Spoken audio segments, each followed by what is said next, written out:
Ikaw ba ay palagi na lang inaaway o palagi na lang sinasaktan ng partner mo? Halos hindi na kayo nagkakaintindihan sa isa't isa at away-bati kayong dalawa.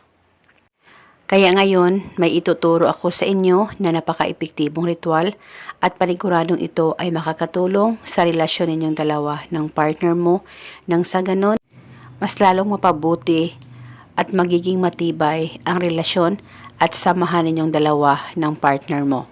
Basta dapat gawin itong ritual na buo ang loob at tiwala mo. Ang gagawin mo lamang, kumuha ka ng baso at kumuha ka rin ng papel at panulat. Isulat mo sa papel ang kanyang tunay na pangalan at apelido ng 7 beses. At nang masulat mo na ito, ay tupiin itong papel at ilagay ito sa baso na inihanda mo at pagkatapos lagyan mo ito ng 3 kutsarang asin. At nang malagay mo na, hawakan ang baso, pakaisipin mo siya ng mabuti, mag-focus at mag-concentrate ka at hilingin mo kung anong gusto mong hilingin para sa inyong dalawa ng partner mo. Basta hilingin mo lang na magiging maayos ang relasyon at samahan ninyong dalawa ng partner mo, malayo o malapit man kayo sa isa't isa. At habang buhay, magmamahalan kayong dalawa.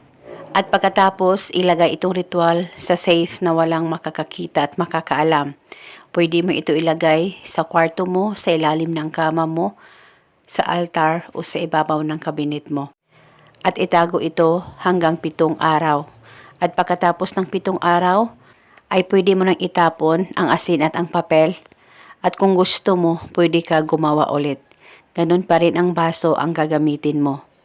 Dahil isa itong gabay para patuloy ang pagmamahalan ninyong dalawa ng partner mo. At eto muna sa ngayon, maraming salamat po sa panonood. May God bless us all.